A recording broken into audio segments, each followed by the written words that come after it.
standing in front of the Miller Davis building. This was built in 1843, and top story, second story above me was attorneys' offices, and people like John Scott, Acton Ridley, David Davis, any number of attorneys were in there. Attorneys would spend about a year. I think that's about as much as they could extend, you know, any tenancy. It was kind of a tradition to move out if you're a lawyer. I won't get in deep into why that might be so. It might have something to do with the impecunious nature of the law of the period. But Lincoln was in and out of this a lot because these attorneys were his colleagues, and these attorneys were people who were helping develop him. His first case in McLean County that he was supposed to get was in the fall of 1837, and he was the new junior, sub-junior, brand spanking new partner, whatever, for John Todd Stewart, who was a pretty successful Springfield attorney. Stewart had a client in Leroy, Illinois, by the name of John Baddeley, an Englishman. And Baddeley had a suit that had to do with hogs straying into his timber. That timber was for his hogs, not his neighbor's hogs. It was that kind of a lawsuit. And so Lincoln was dispatched to take it. And think about Lincoln. He had spent his youth and his manhood in backbreaking agricultural labor. Now, I don't know how many of you would think that really hard, dirty work, 12 hours a day, all summer, 6 hours a day in winter makes you a better human being. Smarter, more interesting, more charming, whatever. No. It is a thing that is a very difficult world. A lot of us, you know, how many people in their professional career, if they dropped what they were doing, would actually hurt their feet? Because we're all pushing paper, right? These guys were in a different world. They're a completely different world. Lincoln came up out of that world. He was a man who was, you know, a rail splitter. He became known as the rail splitter. That's really hard work, you know. He had to split 300 rails, 400 rails a day. He was a guy who was, though, trying to improve himself. But he still had these rough edges of this upland southern rural background. Today, you might call him, well, you know, what's the term of derision? And some people celebrate Lincoln was a hillbilly, okay? He was an upland southerner.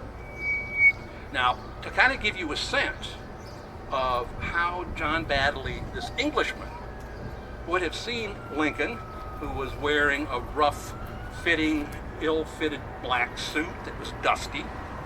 Think of, you've hired a lawyer, okay? I want you to think about that. You've hired a lawyer, and he shows up, and he's got a black baseball cap on. He's got black Levi's that are pegged. He's got a black t-shirt with the heavy metal band logo on it. He's got a coat over that. And on his hat, the hat says, "Shit happens." And he says, "Hi, my name's Abraham Lincoln, and I'm going to be your lawyer." You going to hire me? No. And Baddeley didn't either. Baddeley's like, I need a lawyer, man. And so he didn't get the job. So that's kind of where he starts. And from there, what he does from his own reading, from working with the attorneys up here, because at night they'd sit around and talk, they'd exchange ideas, Lincoln started developing a reputation for being a pretty sharp and incisive guy who knew how to talk to a jury. He could put things in a pretty simple basis, not because the jury was simple, but rather they appreciated the wit that Lincoln could apply. And he could also use that in talking certain legal matters with clients.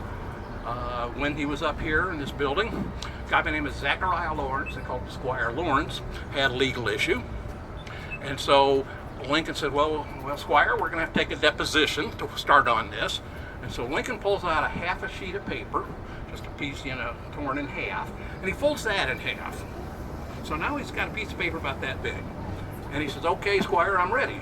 And Lawrence says, well, don't you need more paper? And Lincoln says, with a case like yours, sir, the less we say, the better off you're going to be. You know? So it's a way of getting some basic ideas across. He was in a lawsuit that had to do with two farmers, a bishop down in Downs, Illinois, and his neighbor, and they started talking about they're having a fight over an acreage. And so it kept on going back and forth. We're fighting over this acreage. We're fighting over this acreage. And Lincoln broke it up by saying, well, exactly how much fight per acre do you think we're talking about here? You know? So he was able to really kind of cut through stuff with that type of thinking. He was also able to speak extemporaneously. And by 1840 or so, Judge Davis says he's the best stump speaker in the state. Now, what that means is that, yeah, you can stand on a stump or a door sill. What that means is he could get up and talk for 2 hours on a political topic in a coherent, logical organization and do it out of his head. Now, that's a talent. And he could get people to listen. He could get people to pay attention to what it is that he had to say. And that is a talent. So the man was showing some really, really good pieces of who he was. From Bloomington in 1842, he writes a letter to Mary Speed. Mary Speed was the sister of his best friend in Springfield, Joshua Speed. And he's talking about how the issue of slavery and the issue of African Americans, what's this thing going on here, and how this is becoming an issue. And he writes and he says, you know, he says, think of the time that I was doing some flatboating on the Ohio, and we were at Louisville, and I went and I watched an auction slaves in Louisville, and how these people were chained together like so many catfish on a line, and they were being walked away to a life that they had no idea. Mothers separated from their children, husbands and wives separated, and they were walked off in these chains. But you know, they seemed to have a pretty good disposition, and they were pretty happy. Now that's how we saw stuff in 1842. Now, is that the same person who can make that observation, be the same person who made the observation of embodying a slave? Something happened. Something deep happened in Lincoln. What happened is that he continued to listen, he continued to read, he continued to study, he continued to think. And he changed. His views changed. He started listening to other ideas. Theodore Parker, the Unitarian minister out of Boston, Massachusetts, Emerson, David Davis, a interesting man who was our congressman in the 1850s, a man by the name of Owen Lovejoy, who started talking about how to stop slavery through constitutional means.